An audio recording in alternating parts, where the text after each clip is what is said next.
Assalamualaikum warahmatullahi wabarakatuh. Perkenalkan, nama saya Vivia Devina Dewi dengan NPM 2451040063 dari MBSA. Pada kesempatan kali ini saya akan menjelaskan tentang zakat fitrah dan zakat mal yang merupakan bagian dari ziswaf. Zakat ini berfungsi untuk membersihkan harta, mensucikan jiwa, serta mewujudkan kesejahteraan umat. Yang ke satu, zakat fitrah. Zakat fitrah ini adalah zakat yang diwajibkan dikeluarkan oleh setiap muslim menjelang hari raya Idul Fitri sebagai penyuci diri setelah menjalankan ibadah puasa di bulan Ramadan. Beberapa ketentuan zakat fitrah yaitu nisabnya berdasarkan zakat fitrah setara dengan 3,5 liter atau sekitar 2,5 sampai 3 kg makan pokok seperti beras per jiwa. Nisab zakat fitrah sama dengan nisabnya yaitu 3,5 liter atau sekitar 2,5 sampai 3 kg per jiwa. Dibayarkan satu kali dalam setahun mulai bulan Ramadan hingga sebelum pelaksanaan Idul Fitri. Dapat dibayarkan dalam bentuk makanan pokok atau uang yang setara nilainya. Contohnya, jika dalam satu keluarga terdapat 5 orang dan setiap orang mengeluarkan 2,5 kg beras, maka zakat fitrah yang harus dikeluarkan adalah 5 dikali 2,5 kilo, yaitu 12,5 kg beras atau senilai harga beras tersebut. Yang kedua ada zakat mal. Zakat mal adalah zakat yang dikeluarkan dari harta yang telah mencapai nisabnya dan haul sesuai ketentuan syariat Islam. Nisab zakat mal umumnya setara dengan 85 gram emas murni, sedangkan haul adalah kepemilikan harta selama 1 tahun penuh. Rumus umum perhitungannya adalah 2,5 dikali jumlah harta yang telah mencapai nisab. Contohnya, jika seorang memiliki tabungan dan uang tunai sebesar 100 juta yang telah memenuhi nisab dan haul, maka zakat yang harus dikeluarkan adalah 2.500.000, yaitu 2,5% dikali 100 juta.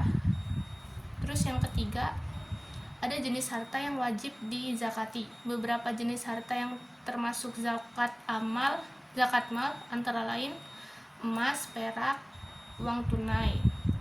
Terus ada harta perdagangan atau usaha, tabungan dan deposito, investasi, hasil pertanian dan peternakan sesuai ketentuan syariat. Besaran zakatnya berbeda-beda, namun secara umum untuk harta simpanan dan perdagangan adalah 2,5%. 8 golongan penerima zakat atau asnaf, yaitu yang ke satu ada fakir, yaitu orang yang hampir tidak memiliki harta atau penghasilan. Yang kedua yaitu amil, yaitu petugas yang mengelola zakat.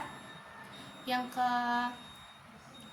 ketiga ada mualaf, yaitu orang yang baru masuk Islam atau yang perlu dikuatkan keislamannya.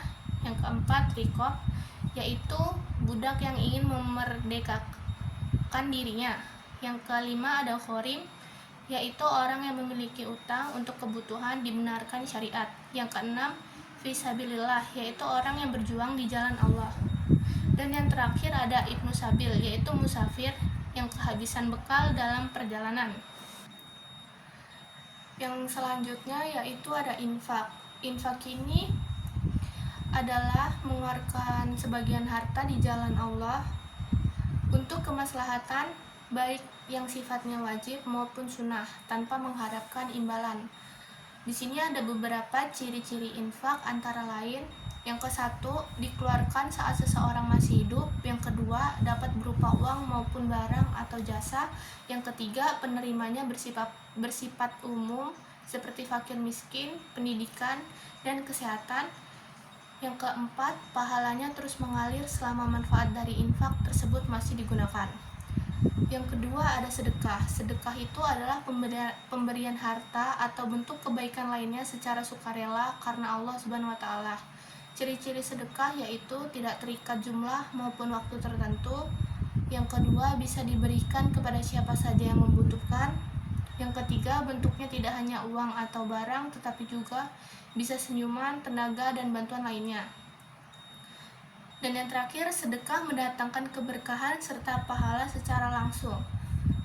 perbedaan infak dan sedekah, meskipun keduanya sama-sama dilakukan secara sukarela, terdapat beberapa perbedaan, yaitu infak lebih berfokus pada pengeluaran harta untuk kepentingan atau program tertentu, sedangkan sedekah memiliki cakupan yang lebih luas karena dapat berupa harta maupun perbuatan baik.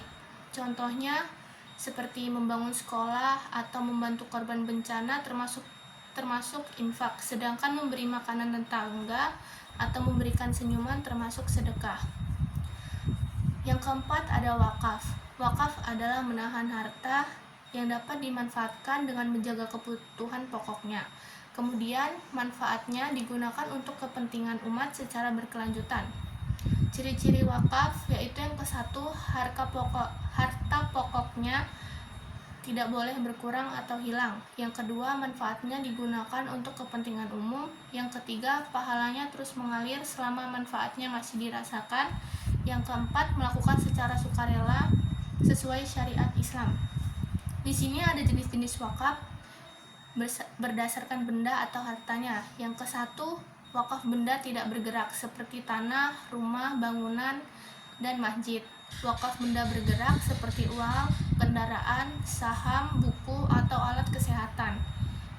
Yang kedua ada berdasarkan peruntukannya.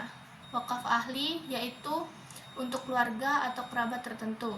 Wakaf khairi yaitu untuk kepentingan umum seperti pendidikan, kesehatan, sosial, dan dakwah. Yang ketiga, berdasarkan jangka waktunya. Wakaf permanen, manfaatnya digunakan selamanya. Wakaf sementara, manfaatnya digunakan dalam jangka waktu tertentu sesuai ikrar wakif. Sekian materi yang dapat saya sampaikan. Wassalamualaikum warahmatullahi wabarakatuh.